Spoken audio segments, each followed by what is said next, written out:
भोपाल से बड़ी खबर, जहां आरएसएस प्रमुख मोहन भागवत के बयान पर संयुक्त संघर्ष मोर्चा का पलटवार। आरएसएस प्रमुख मोहन भागवत के बयान का संयुक्त संघर्ष मोर्चा ने स्वागत किया। बता दें कि नागपुर में आरएसएस के कार्यक्रम के दौरान आरएसएस प्रमुख मोहन भागवत ने एक बयान दिया। क्या कुछ कहा, आइए आपको बताते हैं। राम मंदिर को लेकर आरएसएस ने आंदोलन किया, लेकिन अब ज्ञानवापी को लेकर हम कोई आंदोलन नहीं करेंगे। ज्ञानवापी में आपस में मिलकर बैठकर रास्ता निकाल लिया जाएगा, उसमें सहमति बने। हर मामला हम सहमति से नहीं बन पाते, ऐसे में कोर्ट जो निर्णय दे वो मान्य हो। हर मस्जिद में शिवलिंग देखने की जरूरत नहीं है। हिंदू मुसलमानों का विरुद्ध नहीं सोचता। आज के मुस्लिम के पूर्वज भी हिंदू थे। आरएसएस प्रमुख मोहन भागवत के बयान पर संयुक्त संघर्ष मोर्चा के प्रदेश अध्यक्ष शमशुल हसन ने कहा कि मोहन भागवत के बयान का उन्होंने स्वागत करते हुए कहा कि हमने देश में राम मंदिर आंदोलन में जरूर हिस्सा लिया था।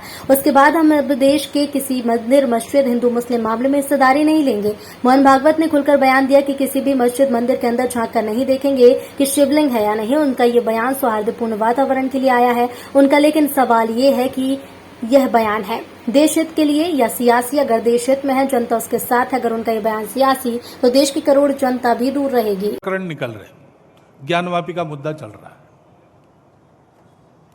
अब ऐसे मुद्दे हैं, एक इतिहास तो है, उसको हम बदल नहीं सकते। वो इतिहास हमने नहीं बनाया, न आज के अपने आप को हिंदू कहलाने वालों ने बनाया, न आज के मुसलमानों ने बनाया। उस समय घटा, इस्लाम बाहर से आया, आक्रमकों के हाथ आया।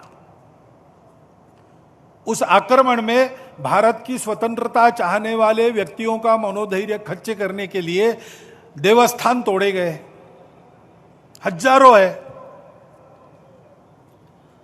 हिंदू समाज का विशेष ध्यान जिन पर है, विशेष श्रद्धा जिनके बारे में ऐसे कुछ है, उसके बारे में मामले उठते हैं। अब इसका विचार क्या करना, ये मुसलमानों के विरुद्ध नहीं सोचता है हिंदू। आज के मुसलमानों के उस समय पूर्वज भी हिंदू थे।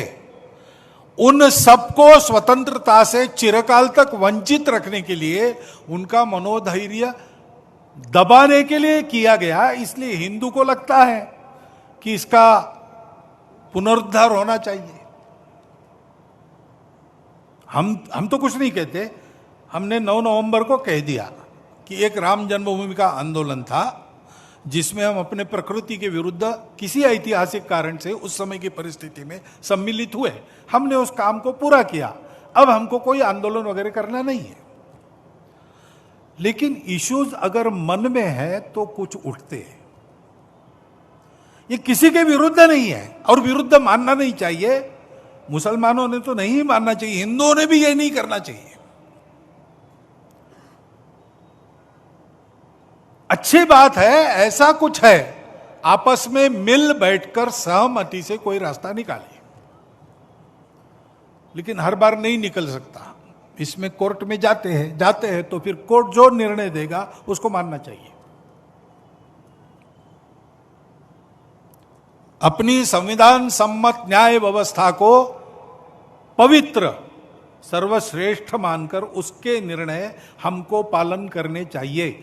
उनके निर्णयों पर प्रश्न चिन्ह नहीं लगाना चाहिए।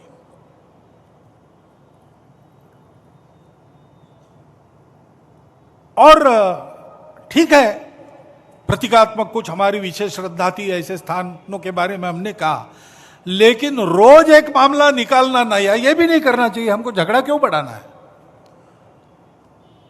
ज्ञानवापी के बारे में हमारी कुछ श्रद्धाएं हैं, परंपरा से चलती आई, हम कर रहे, ठीक है। परंतु हर मस्जिद में शिवलिंग क्यों देखना? देखिए, मैंने भाईचारे का मैसेज जी मैंने आपको या एक राजनीतिक किस तरीके, मैंने आपसे कहा ना कि अगर राजनीतिक चश्मा लगाकर आपने इस तरह के स्टेटमेंट दिए तो वो देश की बर्बादी के लिए, बर्बादी की तरफ हम जा रहे हैं। अगर दिल से आज भागवत जी ने ये बयान दिया है कि सारे हिंदुस्तान के 35 करोड़ लोग आपके साथ हैं, तो यकीनन बहुत अच्छा स्टेटमेंट है। अगर सियासी एतबार से है तो हमें सोचना पड़ेगा। ये वही भागवत जी हैं जो रमजान के महीने में पच चलन इनने निकाला था, और उसी टाइम जिस समय रोजा इफ्तार का वक्त था, उसी समय इनका रैलियां वहां से निकली गई थी टीम के साथ, बाजे। देखिए, ये सबको हमारे कॉन्स्टिट्यूशन ने, हमारे संविधान ने सबको अपने मज़हब पर, अपने धर्म पर चलने की आज़ादी दी है। अगर किसी त्यौहार पे अगर कोई जुलूस निकलता है, जुलूस निकालते हैं तो स्वागत योग्य है, हमें खड़े होकर उनका स्वागत करना चाहिए। अगर हमारा जुलूस निकलता है, हमारा कोई त्यौहार आता है तो उनको हमारे त्योहारों में मुस्लिमों स्वागत के पूर्वजों को बता रहे हैं सनातनी के, मुस्लिमों के जो पूर्वज है वो हिंदू। तो ये मैं इस बात से इत्तेफाक नहीं रखता, ये ऊंचे लेवल का मोहन विषय है। भागवत एक बड़ा नाम है जिनको लोग सुनते हैं, जिनको लोग फॉलो करते हैं। हिंदुस्तान के समाज सुप्रीम पावर है। अगर वो इस तरह के बयान देते हैं कि देश हित में बयान देते हैं कि देश को एक होना चाहिए, तो यकीनन हमारे उलमा इकराम को भी आगे आना चाहिए।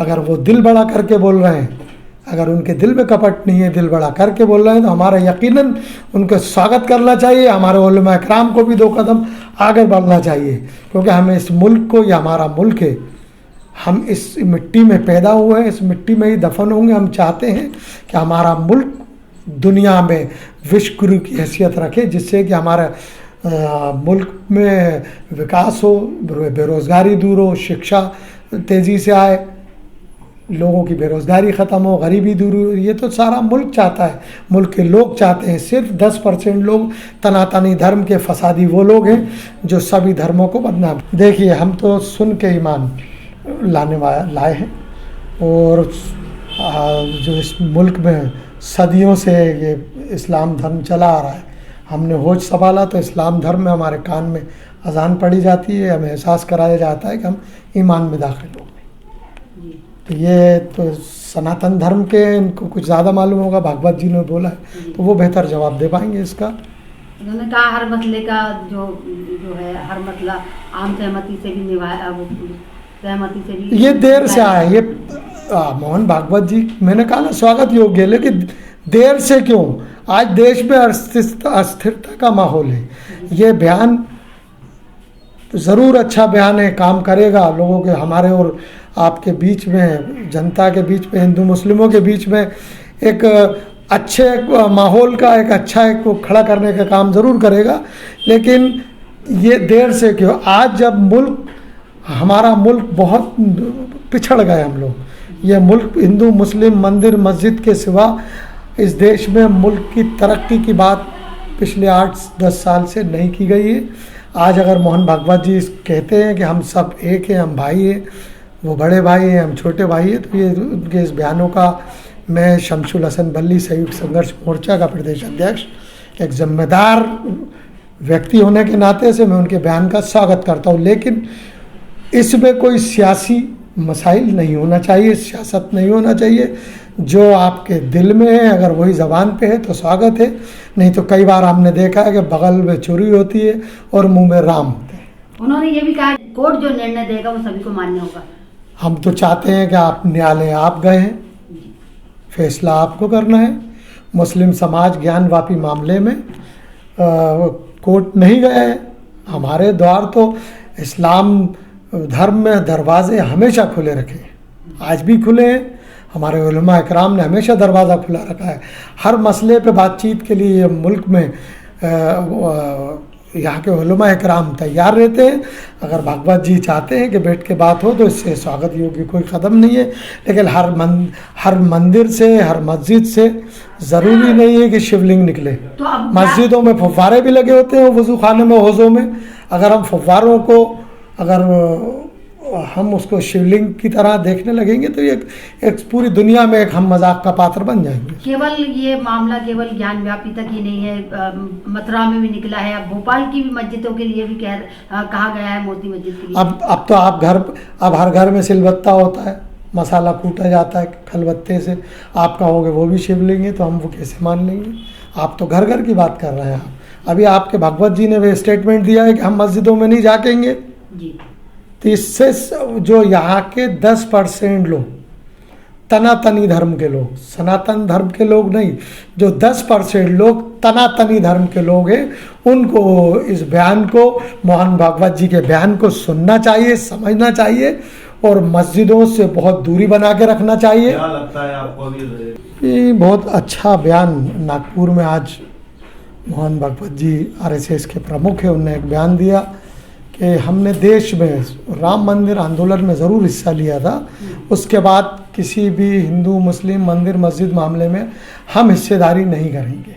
खुल के बयान दिया। आज उनने, बरसों से बात चली आ रही थी, आज उनका स्टेटमेंट आया कि हम देश के किसी भी मंदिर मस्जिद के अंदर झांक कर नहीं देखेंगे कि शिवलिंग है कि नहीं है।